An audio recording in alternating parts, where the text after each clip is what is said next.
This is a statement by Azimio la Umoja One Kenya, July 4th, 2023. Ladies and gentlemen, we are here because the people are fed up. We all know there comes a time when people get tired of being taken for granted. There comes a time when people get tired being taken for fools. There comes a time when people get tired of getting tired and decide to act. That time has come. Consequently, we are embarking on some drastic actions against the Ruto illegitimate regime because of Ruto's own actions against us. Ruto is imposing taxes on us without our consent and making laws whose net effect is to make life increasingly difficult for our people. We are here because the taxation situation in the country and its accompanying injustices can no longer be tolerated. Ruto has even removed subsidies on fuel, unga, electricity, and even school fees, while giving subsidies to helicopter owners and using our money to finance lavish lifestyles of his allies. It has become clear that we are dealing with a dictator who also has no respect for wananchi. Ruto has become a heartless tyrant. We are determined to get this situation corrected. Therefore, we are here to announce that our Kamkunji meeting is on in Nairobi this Friday, as we had announced. But it is not just a Kamkunji in Nairobi, but a Kamkunji across the country, where this third liberation will be launched. On that day, 7th July 2023, that this coming Friday, among other activities, we will launch a signature collection to signify our rejection of Kenya Kwanza illegitimate regime and its policies, especially the punitive taxes. As we speak, fuel, food, fare are all going up in prices. In fact, fare is already going up by 30%.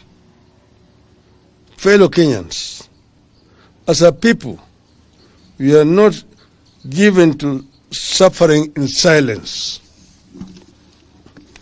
We do not kneel before dictators and beg for their mercy. Even the few who do still suffer humiliation and even death. So we fight. We express ourselves loudly and clearly on issues affecting us. So we have got to fight, and that fight begins on this Friday. We need unity now more than ever. United, we can get many of the things that we not only desire, but which we justly deserve. From Friday, let's proceed with bold determination that we are going to stick together. We are going to work together. Let us stay with this fight until the end. We abhor violence. By embarking on pickets, protests, tax boycotts, and civil disobedience, we are not in any way advocating violence. We have never advocated violence in the past. We will never advocate it now or in the future. We believe in the law and the rule of law and will act within the law. But only weapon that we have in our hands is our sovereign power to picket, to protest, boycott, and embark on civil disobedience. And we begin this on Friday, July the 7th. And fellow Kenyans, we want you to know that we are right, we are not wrong. By resorting to civil disobedience and protests, we can't be wrong unless the law itself is wrong. The same law that sets up the governments and its institutions like parliament, the courts, the police, etc., allows us to picket, to protest, and engage in boycotts and present petitions. We are not wrong. We are acting within the law, and we expect nobody to frighten us. We must never be made to believe that we are wrong when we protest. And Martin Luther said, and I quote, that is Martin Luther Jr. He told us, now it means sacrificing. Yes, it means sacrificing at points.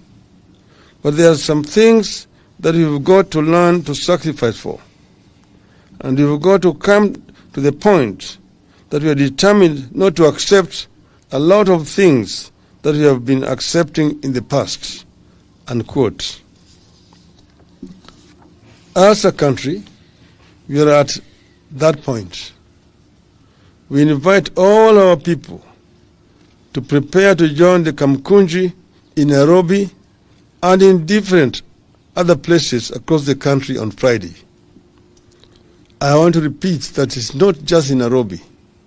It will be in other centers across the country, and the names are going to be announced shortly. Thank you, Kenyans.